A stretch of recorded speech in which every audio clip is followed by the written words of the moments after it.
Hey, what's up, guys? So a little bit of a different angle today. We will be getting our cards physically sometime soon. So I just want to kind of go over some best practices when you're playing on a webcam. Now, as you can see, my current webcam I have set up doesn't look the best, but it's good enough. You don't need the perfect webcam in the world. Your phone on the stack of books is fine.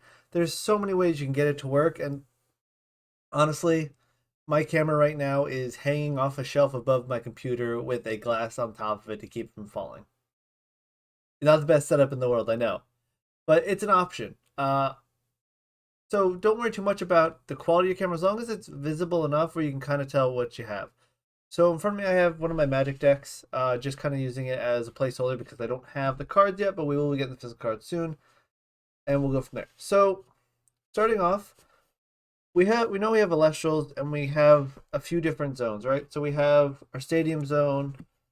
We'll have, sorry, that's a card I don't want to move around. We'll have our Celestial Zones up front.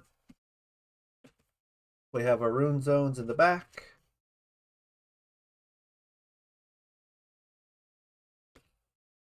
And then we'll have our discard, so we'll have our Spirit Pile, our deck, and it'll represent our discard with this face-up card for the moment. So, oh, my light's not doing that great. Sorry about that glare. I'll fix it another time. My light's not overhead. It's on the side right now because I didn't have space because I had to put my camera up there. Relevant. So, what I have here, right? We have our zones. One of the main things you can do when you start playing is just have your kind of space clearly defined. Now, if we don't have all these cards here, and we just have our deck and cards, just kind of placed and listed, right? If we have it like this, clearly these are two decks. We'll draw our 5 cards for our hand. And let's say we play an Celestial for turn. We want to make sure that our Celestial, this is clearly attack position. If we play a card like that, it might be attack or defense. Your opponent might not know. So you want to make sure all your zones are clearly defined. We know that back here will be runes. Up here, maybe your Celestials.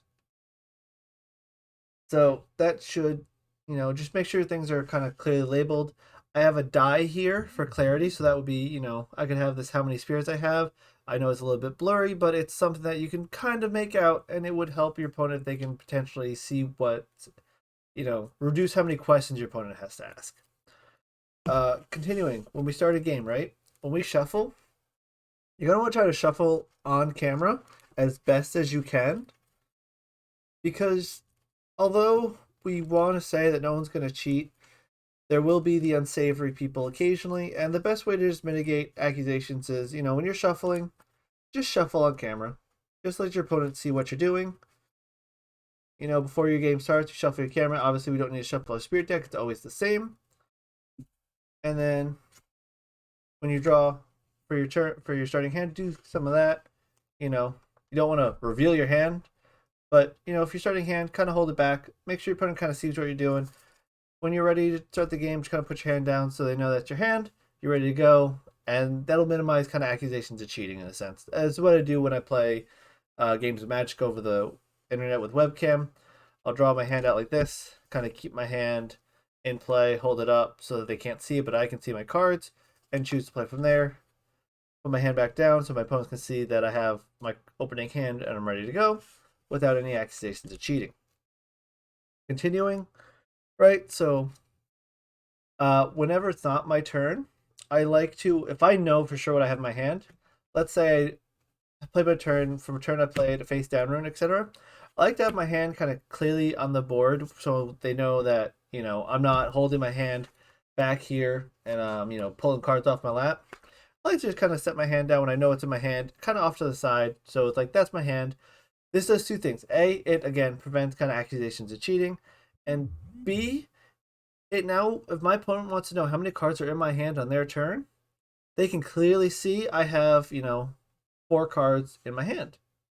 So they might be able to see, okay, you have 4 cards in hand. Cool. Maybe I'll play my Spark-It. So that's something you want to make clear. If you have a card over in your graveyard, try to keep things nice and neat. Don't have your graveyard kind of sprawled out like that. It might get confusing for people. or your underworld. Sorry, I'm using magic cards. So I'm saying graveyard. Um, and don't assume everyone's cheating when they're doing this, doing that, yada yada yada.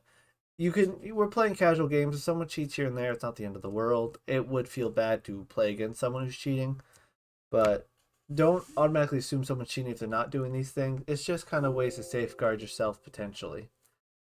Some other kind of best practices is expect for a lot of questions. What's your hand size? How many spirits are left in your spirit deck? Just answer them clearly and concisely. Make sure your opponent's aware of what you're doing. Be, cognizant. Don't kind of space out during your opponent's turn because, they might be doing something. If you have some crazy thing you're about to do, don't be like, all right, I play this card, then this card, this card, this card. Give your opponent a chance to respond.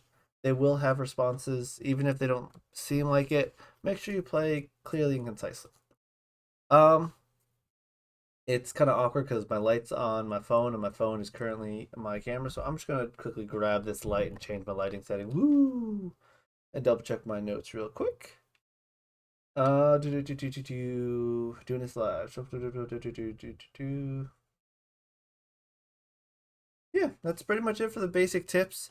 Um, honestly, most phone cameras, honestly, if you have a good tripod or something, or even just a stack of books, right? If you have it kind of stacked where it's high enough and your camera's facing down, you could use that through Discord. We're gonna be playing a lot of games through Discord. Don't worry about getting $100 camera that's blah blah blah blah HD. Like, even what I have here is honestly good enough.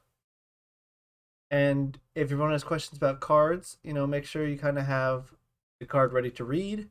Maybe you have both open a document with all the card listed on them, so you are both aware what each card does, and have some fun games.